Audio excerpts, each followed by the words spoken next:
সেইখানে গিয়ে মানুষের বসানোর জায়গা থাকে না। হয় ইউনো সাহেবের টেবিলের পাশে একটা চেয়ার নিয়ে বসতে হয়, অথবা ডাক বাংলা থাকলে সেখানে যেখানে লোকে ভোট দিয়ে সেখানে বসার জায়গা নেই। মানে সেই জন্য আমি প্রস্তাব করতে চাই প্রত্যেকটা নির্বাচনী এলাকায় একটি অফিসে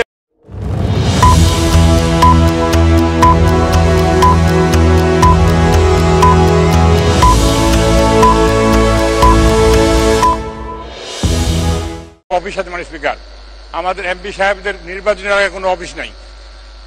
হয়তো আমার নিজের বাড়ি যে উপজেলা, সেই উপজেলা আমি আমার বাড়িটাকে অফিস হিসেবে ব্যবহার করি, কিন্তু আরেকটি উপজেলা বা আরেকটি উপজেলা যে আমার আছে সেইখানে গিয়ে মানুষের বসানোর জায়গা থাকে না। হয় ইউনো সাহেবের টেবিলের পাশে একটা চেয়ার নিয়ে বসতে হয়, অথবা ডাক বাংলা থাকলে সেখানে যেখানে লোকে ভোট দিয়ে সেখানে বসার জায়গা নেই। মানে সেই জন্য আমি প্রস্তাব করতে চাই এই এমপি সাহেবদের জন্য প্রত্যেকটা নির্বাচনী এলাকায় একটি অফিসের ব্যবস্থা করতে পারলে হয়তো সুবিধা হয়। স্পিকার, কারণ আমাদের নির্বাচনী এলাকায় অনেক সালিশ বিচার করতে হয়, অনেক সমস্যার সমাধান দিতে হয়, বিভিন্ন কাজকর্ম পরিবর্তন করতে হয়, এলজিডি বিভিন্ন ডিপার্টমেন্টের সঙ্গে কথা বলতে হয়। সেই জন্য একটি অফিস থাকলে মানুষের ভালো হয়। এই প্রস্তাবে করছি। পাশাপাশি মানে স্পিকার, আমরা যখন নির্বাচন করতে যাই আমরা হলফনামায় আমরা বলি আমরা কি আছে, আমাদের ব্যাংক ব্যালেন্স কত, প্রপার্টি কি আছে, সব হলফনামা দিয়ে দিই।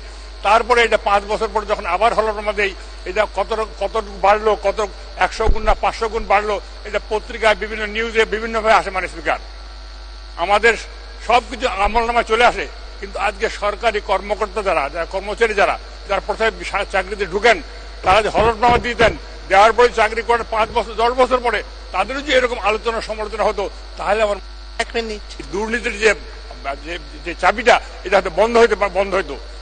না হলে মানুষের কখনো বন্ধ হবে না। সেই জন্য আমি প্রস্তাব করছি যে এই বিলের সঙ্গে মাননীয় অর্থমন্ত্রীকে, মানে প্রধানমন্ত্রী এখানে উপস্থিত আছেন, উনি অনেক উন্নয়ন করেছেন।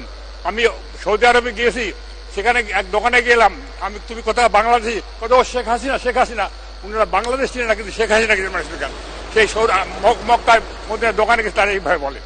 আমি আরেক দেশে এক লোকের দেখা হলো, তোমরা কোথাও বাংলাদেশি, শো ডেভেলপমেন্ট কান্ট্রি, মানে তোর উন্নয়ন দেশের দিকে চলে যাচ্ছ, এইরকম প্রশংসা মানে স্পিকার। আমরা অনেক প্রশংসা পেয়েছি, শুধু দুর্নীতি বন্ধ করতে মানে স্পিকার। সোনার অক্ষর যে বঙ্গবন্ধু যেভাবে লেখা রয়েছেন ইতিহাসে, মাননীয় প্রধানমন্ত্রী লেখা থাকবেন ইতিহাসে যে উনি দুর্নীতি বন্ধ করে গেছেন। আমার মনে হয় যে এরকম কিছু পদক্ষেপ যদি গ্রহণ করেন, তাহলে আমার মনে হয় যে দুর্নীতি রোধ করা সম্ভব হবে। আমাদের এমপি সাহেবদের যে এরকম আমলনামা আছে, প্রত্যেক সরকারি কর্মকর্তা কর্মচারীদের এরকম আমলনামাটা তৈরি করা হয়, তাহলে মনে হয় মানুষকে দুর্নীতিটা অনেক রোধ করা যাবে। আজকে এনবিআর বলেন, আপনার কাস্টম বলে, কাস্টমে যারা চাকরি করে মানুষ তাদের প্রত্যেকে ঢাকা সব 2-3টা করে বাড়ি। ফরেস্টে যারা চাকরি করেন প্রত্যেকে সোনার দোকান, সব ফরেস্টে যারা চাকরি করেন তাদের সোনার দোকান, 2-3টা সোনার দোকান মানে স্পিকার। সেই জন্যই আমি বলতে চাই এই কথাগুলো মানে প্রধানমন্ত্রী যদি একটু বিবেচনা করেন, তাহলে হয়তো আমার মনে হয় যে দুর্নীতি রোধ করতে পারবো। না হলে যে হারে লাগামহীন অবস্থায় বড় বড় কর্মকর্তা কর্মচারীরা যেভাবে করছেন, আমরা কি করব? আমরা অসহায়। অনেক সরকারি কর্মকর্তা আছেন তারা অসহায়, কারণ এখানে 90% লোকে ওইদিকে, 10% 15% লোক ভালো হয়, কি করবো স্পিকার? সেই জন্যই আমার প্রস্তাব হলো যে বিলটি পাশ হয়ে যাবে, অর্থ বিল পাশ হবে, কালকে আমরা হয়তো অর্থ বিল সম্পূর্ণ পাশ হয়ে যাবে, আমরা একটা নতুন বস্ত্র ঢুকবো, আমরা নতুন উন্নয়ন দেখব। এই প্রত্যাশা নিয়ে দুর্নীতি বন্ধ করবার জন্য মাননীয় প্রধানমন্ত্রী সহ সকলকে অনুরোধ করে আমার বক্তব্য শেষ করতে আপনার ধন্যবাদ স্পিকার।